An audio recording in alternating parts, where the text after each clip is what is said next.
More than 140 men and women sit on North Carolina's death row today. This is the story of one of those men. On May 24, 1991, Nathan Bowie and his uncle, William Bowie, shot two unarmed men to death on a street corner in Hickory, North Carolina. Soon after, they turned themselves in to the police. Nathan was 20 years old. Since he couldn't afford an attorney, he was given a court-appointed one named Tom Portwood. At the trial, prosecutors described an execution-style killing. Nathan, they told the jury, shot two men to death with less feeling than I would have if I stomped an ant by mistake. The jury quickly sentenced Nathan and his uncle to death for the killings of Nelson Shuford and Calvin Wilson. Only after Nathan was sentenced to death for his crimes did he realize just how incompetent his lawyer had been.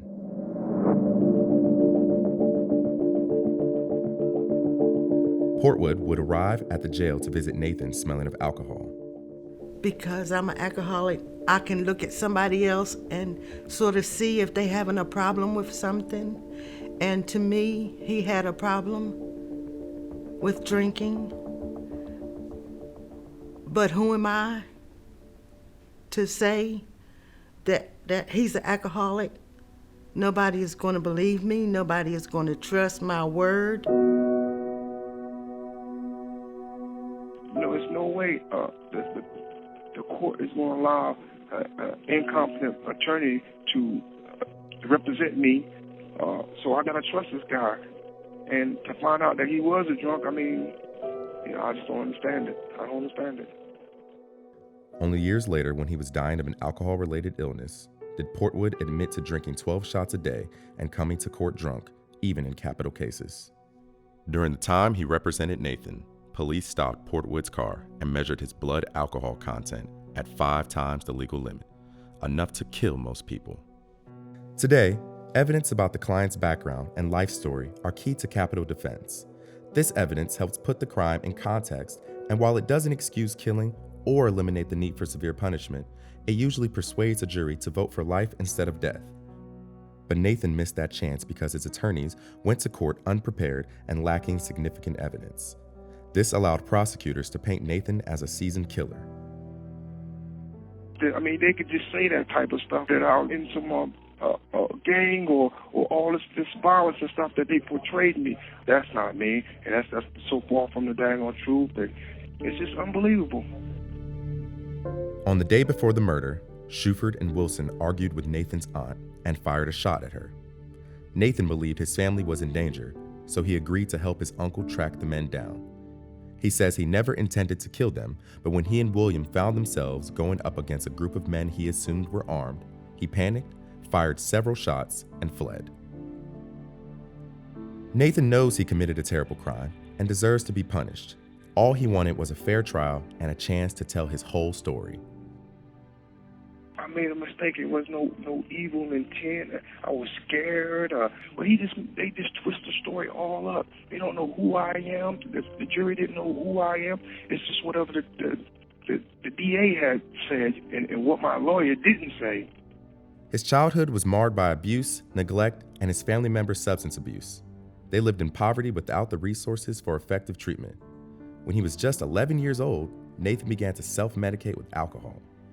His mother had substance abuse issues, both with alcohol and with drugs. And it wasn't a safe environment for him, so DSS would intervene. He would end up in a foster home. Nathan spent 6 years at an orphanage. At the orphanage, the young men were sexually abused, and Nathan slept with a large stick to try to protect himself. But because the defense lawyers didn't do their job, they never accessed the wealth of information about his life that showed his troubles. If any jury had seen him for the human being he is, the lovable human being, the loved human being, that no jury would have sentenced him to death. After Nathan's conviction, North Carolina introduced several reforms that would have prevented what happened to Nathan. In 2001, the state legislature created the Office of Indigent Defense Services.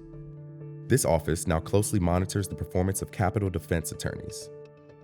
Today, Tom Portwood would not be appointed to defend a person facing the death penalty. In 2004, North Carolina added open file discovery to felony cases, allowing defendants to see all the information in the prosecutor's file. In Nathan's case, the prosecution withheld a letter from Sipes Orchard Home, an orphanage where Nathan lived for over 5 years. And this is a letter where the prosecutor was told that Nathan was one of the favorites of several staff members and that talked about his potential and offered to talk to the prosecutor and put their phone number right in this letter. This is precisely the type of evidence that helps a jury see a defendant's humanity and potential for redemption. But the prosecution lied to the jury about the willingness of people from Sipes to testify for Nathan. The prosecutor said the defense couldn't find a single witness from Sipes Orchard Home. He told the jury, quoting, "Why didn't they get somebody in here from there? Think about it." So the prosecutor made this argument after having received this letter about Nathan being the favorite of several staff members and inviting him to call them to talk about Nathan. It made me feel hopeless that I had to sit there and listen to him make my son look like a cold-blooded murderer. If a jury knew that this was a lie, they wouldn't have imposed the death penalty.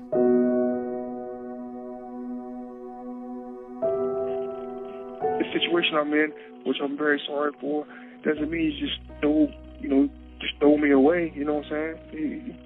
I made a mistake, I was scared, and I just want to help my family.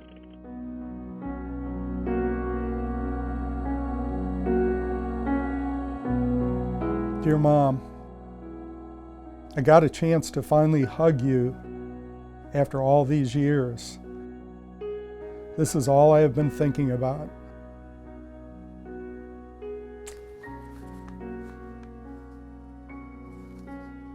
Well, it's just barbaric that Nathan was given 2 death sentences by a jury who didn't know who he was.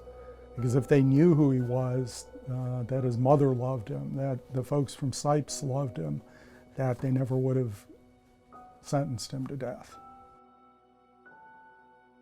More than 3/4 of the people who now sit on death row in North Carolina were tried before these key reforms, which were designed to ensure fair trials. Under modern laws, many of them would likely not have been sentenced to death.